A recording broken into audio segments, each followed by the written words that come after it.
కాపరి ఉషా కిరణాలు ఉదయకాలపు వాక్య ధ్యానమునకు మిమ్మల్ని ఆహ్వానిస్తున్నాం. ప్రార్థన.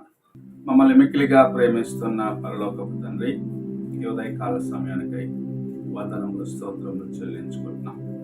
మమ్మల్ని ప్రేమించి అనుగ్రహించిన ఈ దినం కొరకు స్తోత్రములు చెల్లించుకుంటున్నాం. ఈ ఉదయకాలమున నీ వాక్యము చేత నాతోనూ మాతోనూ మాట్లాడమని యేసు పరిశుద్ధ నామమున అడిగి వేడుకుంటున్నాను పరమ తండ్రి, ఆమేన్. ఈ ఉదయకాలపు వాక్య భాగము ఆదికాండము 5వ అధ్యాయము 23వ వచనము మరియు 24వ వచనమును చదువుకుందాం. హనోకు దినములన్నీయు 365 ఏండ్లు. హనోకు దేవునితో నడిచిన తర్వాత దేవుడు అతన్ని తీసుకొని పోయెను గనుక అతడు లేకపోయెను. మనము చదివిన వాక్య భాగంలో హనోకును గురించి రాయబడి ఉండటం చూడగలం. అతడు దేవునితో నడిచిన అనుభవము కలిగిన వాడిగా. హనోకును గురించి పరిశుద్ధ గ్రంథంలో చాలా కొద్ది వాక్యములు మాత్రమే చూడగలం. అయితే ఆయన అనేకమైన కార్యములను మనకు నేర్పించి వెళ్ళి ఉన్నాడు. ఆయన జీవితము చూసినట్లయితే ఆయన 365 సంవత్సరములు తన కుటుంబముతో పాటు కలిసి ఉంటూ దేవునితో నడిచిన అనుభవం కలిగిన వాడిగా ఉండటం మనం చూడగలం. కుటుంబమును నడిపిస్తూ ఒక పక్క, మరి ఒక పక్క దేవునితో నడిచే అనుభవము ఇక్కడ మనకు నేర్పించబడుచు ఉన్నది. తాను ఈ భూమి మీద ఉన్నప్పుడు తన కుటుంబమునకు చేయవలసిన బాధ్యతను సంపూర్ణంగా నెరవేర్చిన వాడిగాను, దేవునితో ఒక మంచి సహవాసము కలిగి ఉండటము ఎలాంటిది అని మనకు చూపిస్తూ ఉన్నాడు. ఈ దినంలో అనేకులు నేను దేవుని కార్యములు చేస్తున్నాననేసి తన కుటుంబమును నిర్లక్ష్యపరుస్తూ ఉంటారు. దేవునికి ప్రాముఖ్యతని ఇవ్వాలి, అదే సమయంలో కుటుంబమును కూడా మనము పక్కన పెట్టకూడదు అన్న కార్యమును ఇక్కడ మనకు ప్రభు నేర్పిస్తూ ఉంటాడు. హనోకు 365 సంవత్సరములు వయసు గలవాడిగా, దేవునితో నడిచిన వాడిగా, దేవునితో సంచరించిన వాడిగా, ఆయనతో పాటు పరలోకమునకు లేకపోతే దేవునితో ఎత్తబడిన వాడిని అని దేవుని యొక్క వాక్యం మనకు చూపిస్తూ ఉంది.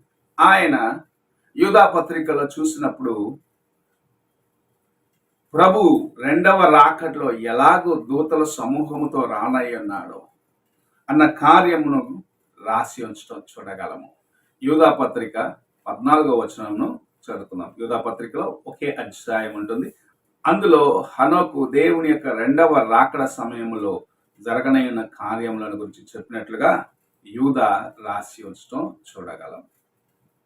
నిజముగా దేవునితో నడిచిన అనుభవము, తన కుటుంబముతో పాటు నడిచిన అనుభవం ఎంతో గొప్పది. కుటుంబమును విడిచిపెట్టి, కుటుంబ సభ్యులను నిర్లక్ష్యపరిచి, తాము మాత్రం దేవుని కార్యములు చేస్తున్నామని ముందుకు వెళ్తూ కుటుంబం నిర్లక్ష్యపరిచిన దాన్ని బట్టి అనేక మంది దైవజనుల కుటుంబము కూడా చెదిరిపోవటం చూడగలం. వారు లోకానుసారముగా మారిపోవటము, లోకానుసారుల కన్నా హీనమైన కార్యములను చేయటము దైవజనుల కుటుంబంలో చూస్తున్నాను. నేను మంచి విశ్వాసిని, నా అంత ప్రార్థనా పరుడు లేడు అని చెప్పుకున్న కుటుంబంలో కూడా ఇలాంటి కార్యములు జరగటం చూడగలం. ప్రభు ఈ దినము మనతో మాట్లాడుచున్న కార్యము, దేవునితో నడిచే అనుభవం నీకు అవసరము.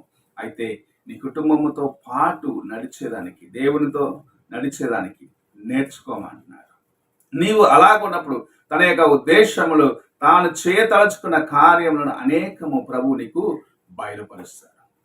మనం అనుకుందాం, ప్రభు హనోకుకు అన్ని విషయాలు తెలియపరిచిన తర్వాత భూమి మీద హనోకు ఉన్నట్లయితే అందరికీ అన్ని విషయాలు చెప్పివేస్తాడేమో అని అనుకొని, నువ్వింకా ఇలాగనే భూమి మీద ఉండాల్సిన అవసరం లేదు, నాతో పాటు వచ్చి, ఎందుకంటే నీకు పరలోకమున ఉన్న కార్యములు అనేకము నేను తెలియపరిచినాను, ఇంకా నువ్వు భూమి మీద అవసరం లేదు అని ఒకవేళ ప్రభు తీసుకొని వెళ్ళినాడేమో. ఎందుకంటే ఆయన అంత దగ్గరగా దేవునితో నడిచిన అనుభవాన్ని కలిగి ఉన్నాడు.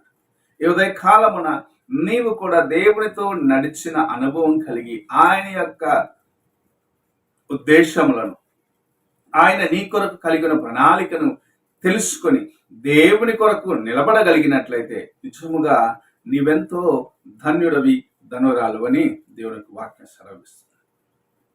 దేవునితో నడిచేదానికి నీ హృదయమంతటితో నీవు సమర్పించుకోవాలి. నీకు ఏ ఆటంకం ఉండకూడదు.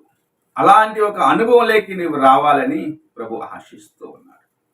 అది నీ కుటుంబంతో పాటు దేవుని దగ్గరగా ఉన్నట్లయితే నీవు ఇంకా ధన్యుడు అని దేవుని యొక్క వాక్యం సెలవిస్తూ.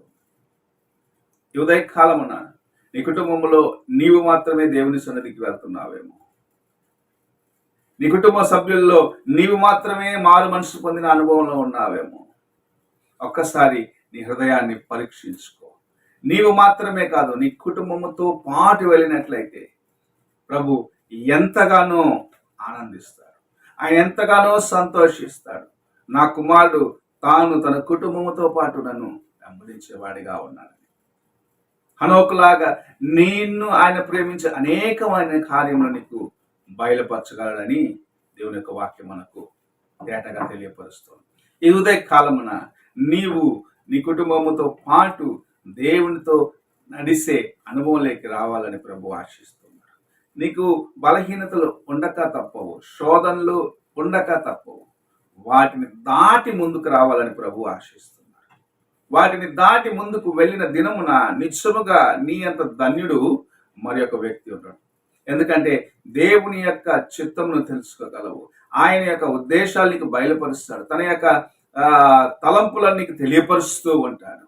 తన ప్రవక్తలకు తాను ప్రేమించిన వారికి తన యొక్క తలంపులను తెలియపరిచిన వాడిగా ప్రభు ఉన్నాడని పరిశుద్ధ గ్రంథం మనకు తేటగా తెలియపరుస్తుంది.